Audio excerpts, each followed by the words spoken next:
네, 반갑습니다. 네,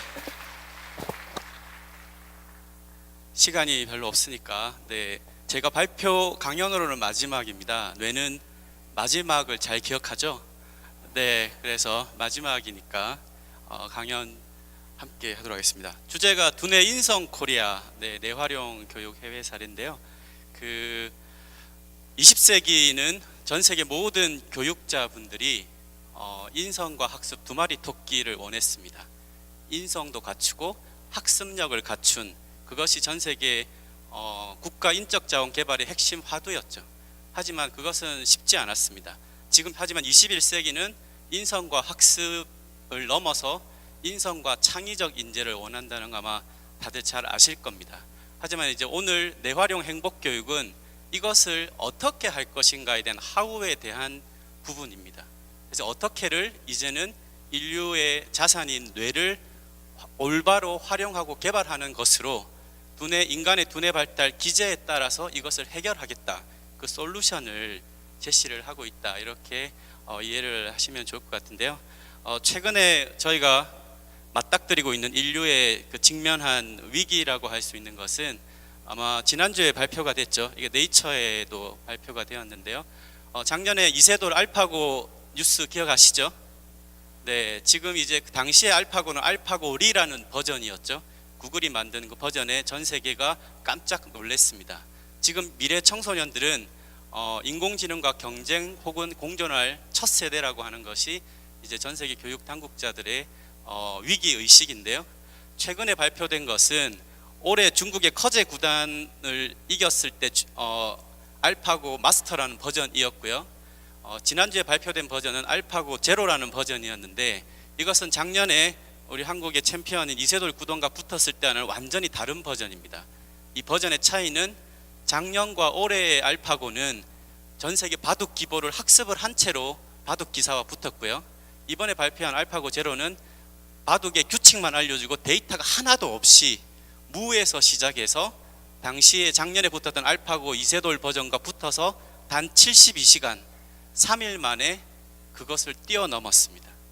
그래서 많은 위기를 불러일으켰고 3일 이후에 백전백승을 했습니다. 이것은 우리의 지금 10대 청소년들이 이제 만나게 될 그 미래이죠. 아주 가까운 미래이고요. 이것이 왜 지금이냐, 하필 지금이냐고 물으면 지금이 아침에 일어나서 잠이 들 때까지 이런 스마트폰으로 모든 것이 연결된 세상에서 살아가고 있고, 그것은 지금 보시는 게 여러분의 이제 뇌 사진을 찍으면 나오는 건데요. 인간이 1000억 개의 뇌세포와 100조 개의 시냅스망으로 만들어가는 이 정보 네트워크를 우리의 인간은 갖고 있습니다. 그래서 인간의 뇌는 정보 처리 기관이고요. 정보를 입력받고 처리해서 출력하는, 지금 살아가고 있는 이 시대는 정보화 시대이기 때문에 인류가 이제껏 경험하지 못한 두뇌 정보 처리의 위험성, 종속될 것이냐 활용할 것이냐, 여기에 우리의 아이들이 당면에 있습니다. 지금 제대로 이런 뇌 인식과 활용을 하지 못하면 거의 대부분의 학생들이 향후에는 정보에 종속된 시대를 살아갈 위험성을 그만큼 안고 있다라는 것을 우리가 알 필요가 있습니다.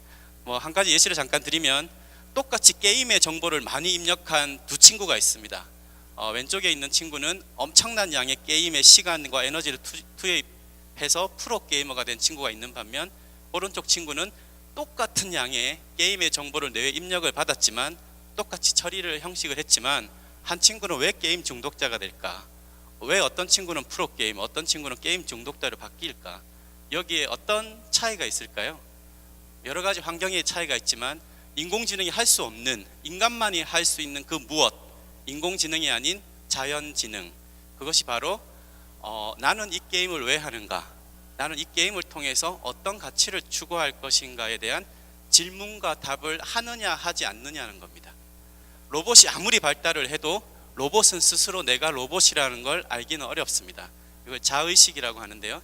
로봇이 자의식을 갖는 것을 싱귤러리티, 특이점 시대라고 하는데, 특이점 시대가 진실로 온다면 인류 멸망 시나리오라는 영국 옥스퍼드 연구소의 시나리오가 이미 나와 있습니다. 로봇이 자의식을 가지면 인간을 암적 존재로 인식할 수밖에 없다라고 전망을 하죠.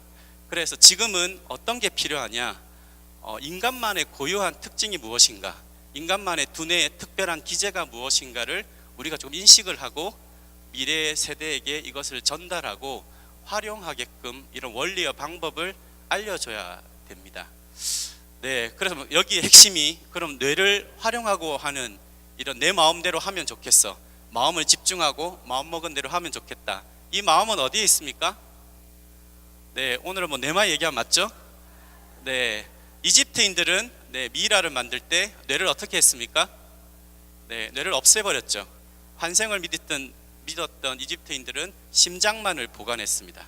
그 당시는 마음이 심장에서 비롯된다고 믿었죠. 20세기 역시 심장에 마음이 있다고 믿었습니다. 하지만 오늘날 인류과학은 마음의 기제가 뇌에서 비롯됨을 압니다. 그래서 우리가 마음을 잘 다스리고 활용하고 감정을 조절하고 이런 계획을 세우고 실천하는 모든 활동이 결국은 뇌의 작용이기 때문에 우리가 뇌를 이해하고 알고 활용하는 이런 뇌활용 교육이 필요한 시대적인 이유입니다. 지금 한국은 그럼 이런 분야에서 어떠냐? 한국은 뇌과학은 늦었지만 뇌활용 분야에서는 세계적인 선두권에 있습니다. 한국은 탑 아니면 바텀이죠? 네, 이쪽은 탑 클래스입니다. 그래서 올해 발표된 뇌교육의 분야의 UN 첫 보고서인데요. 그 보고서의 첫 머리에 보면 과학의 진보가 가져다준 뇌에 대한 지식도 중요하지만 지금 인류에게 필요한 것은 이런 건강한 행복한 평화로운 뇌 상태를 증진시키는 인간의 뇌를 생물학적 대상이 아니라 활용의 대상으로 인식하자. 이것이 가장 핵심적인 부분입니다. 네, 그래서 뇌활용 행복교육은 인간 두뇌 발달 기제에 따라서 순서가 중요합니다. 신체적 자신감을 회복하고 정서에 대한 조절력을 키우고 그 다음에 의식의 확장성, 홍익의 스피릿을 갖는 이 순서가 굉장히 잘 따르는 것 중요합니다. 왜냐하면 인간은 동물과 다르게 태어나서 바로 걷지 못하죠. 1년이란 시간, 3년, 5년, 10년이란 시간을 훈련을 통해서만이 발달하는 아주 특별한 기제를 갖고 있기 때문입니다. 고양이, 강아지, 말 이런 조류들은 나오자마자 1시간, 10시간 안에 다 걷고 뛰고 날죠. 인간은 발달의 환경이 필요하다. 하지만 차이를 만들어냅니다. 그래서 어떻게 교육 기제가 투입되는가에 따라서 다름을 형성한다. 이것이 우리가 움직임을 먼저 갖고 그 다음에 정서, 그 다음에 인지 의식의 확장성을 이 순서를 갖는 이유이기도 합니다. 그래서 뇌체조로 이런 것들을 학습을 하고요. 최근에 글로벌 교육 트렌드의 핵심은 몸을 쓰지 않으면 머리가 고생해 이런 것이 아니라 운동 기반 교육, 몸을 기반으로 한 체험적 교육을 통해서 인지 기능을 확산시키는 데 있습니다.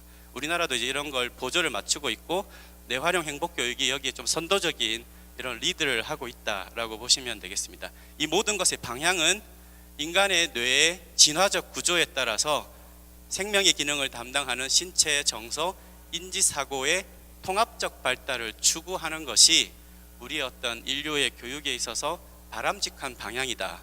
이제는 편향된 교육의 형태는 조금 이제 위험하고 지식 위주의 교육 역시도 인공지능 시대를 답보할 수 없기 때문에 이제는 우리가 뭔가 변화가 필요하다라고 봅니다. 그래서 오늘 아마 얘기 많이 들으셨을 겁니다. 엘살바도르에서 현재 많은 기적이 일어나고 있죠. 우리나라 2011년부터 여기도 순서가 신체 자신감이 첫 번째 달, 둘째 달이 정서에 대한 조절, 세 번째 달이 의식 확장, 똑같이 뇌활용 원리를 들어간 겁니다. 원리가 투입되면 지식이나 IQ가 낮아도 이런 3세계 국가 학생들도 변화합니다. 원리가 투입되지 않으면 차이가 생기고 일부만 변화하죠. 그래서 두뇌 발달 원리가 굉장히 중요하고요. 현재 엘살바도르 교육부는 이것을 2013년부터 전국적으로 확산을 하고 있습니다. 그래서 오늘 이번에 국학기공 잠시 전에 했는데요. 국제국학기공대회에 엘살바도르 교육부 장관이 이런 축전도 보내오고 했습니다. 그래서 지금은 매년 UN 본부에서 이런 뇌교육 컨퍼런스가 이렇게 함께 개최가 되고 있습니다. 이런 뇌교육 컨퍼런스를 개최하는 기관이 한국 기관이라는 것을 우리가 조금 자부심을 가질 필요가 있습니다. 뇌과학 컨퍼런스는 선진국들이 개최하지만 뇌활용 분야의 뇌교육 국제 세미나는 거의 대부분 한국 기관이 주도를 하고 있다라고 아시고요. 미국의 뉴욕시 국제도시 뉴욕에서 작년에 1800개 공립학교에 뇌교육 도입에 대한 후원을 선택을 했습니다. 그리고 올해 최초로 미국 주 연방 사상 뉴멕시코주에서는 주정부 최초로 한국 내교육의 날을 연방 만장일치로 법안을 통과를 시켰습니다. 이것은 교육 한류에 좀 새로운 전기를 박수 한번 칠까요? 네. 뉴욕에 가면 단기간 성적을 올리는 한국 학원들이 몇 개 있습니다. 미국에 굉장히 유명한데요. 한국의 교육이 그렇게 인식되어서는 안 되겠죠. 그래서 한국이 가치를 추구하는 21세기 교육으로 이제 가야 되지 않나 싶습니다. 그래서 이런 미래 자산, 이 뇌를 어떻게 이제 활용할까? 이것을 어느 나라가 주도할까? 그런 문화적 자산을 갖고 있는 나라는 어느 나라인가? 여기에 우리가 자긍심을 가질 필요가 있습니다. 끝으로 한국은 그럼 어떤 자산을 갖고 있나? 이런 것을 우리가 조금은 알 필요가 있다. 한국은 전 세계 최초로 두뇌 훈련 분야의 국가 공인 자격 제도를 구축한 나라입니다. 2009년에 교육부가 이런 브레인 트레이너라는 국가 공인 자격을 인증을 했습니다. 전 세계 정부로서는 최초이고요. 그리고 우리나라는 유네스코가 현재 주관하는 수학, 생물, 정보, 천문 같은 한 분야의 지식 평가로 인재를 평가하는 올림피아드에서 벗어나서 두뇌 활용 능력을 평가하자고 하는 이런 두뇌 활용 올림피아드를 2005년에 창설해서 현재 12년째 하고 있는 나라이고요. 이런 뇌활용 분야의 중점 연구기관인 한국뇌과학연구원은 2007년도에 유엔 경제사회 이사회 협의기관으로 지정을 받았습니다. 유엔 경제사회 이코삭 협의기관으로 등록된 뇌기관은 5손가락 안에 들어갑니다. 이 중에서 뇌활용 분야는 한국 기관밖에 없고요. 그리고 유엔이 국제사회와 맺는 채널이 3군데가 있는데 유엔 글로벌 컴팩트, 유엔 공보국, 유엔 경제사회 이사회, 이 3개 채널 모두에 뇌교육의 비영리 국제단체인 국제뇌교협회가 이 유엔 NGO 지위를 획득을 하고 있습니다. 이것은 21세기 뇌활용 분야에서 뇌활용 분야의 연구기관과 국제보급단체 모두가 유엔에 등록된 그 나라가 바로 코리아라는 사실입니다. 아시고 계셨습니까? 네, 이것을 지원하고 학문적으로 체계화하는 곳이 바로 뇌교육의 4년제 대학과 석박사 대학원을 갖춘 글로벌사이버대학교 국제뇌교육 종합대학원 대학교입니다. 오늘의 이제 주최 기관이죠. 여기에서 한국에도 이런 해피스쿨 뇌교육 캠페인으로 진행을 해왔고요. 그리고 얼마 전에 전국의 학교장 역량 강화 연수도 진행이 되었습니다. 이런 뇌활용 행복 교육의 여러 가지 모형, 자신감 회복, 정서 조절, 홍익 스피릿에 대한 의식 확장, 이것을 모델을 이미 구축을 하고 있고요. 이런 것들을 다양한 교사 연수, 학생, 학부모 이런 캠페인 형태로 모델을 갖고 있기 때문에 저는 시간을 맞추려고 알람을 해놨습니다. 그래서 뇌활용 행복 교육에 이런 것들을 모든 학교에 가지셔서 이제는 머리가 똑똑한, 세계적으로 인정받는 한국이지만 머리가 똑똑한 것 플러스 인성 코리아의 꿈을 뇌교육으로 함께 가져가시길 부탁드립니다. 감사합니다.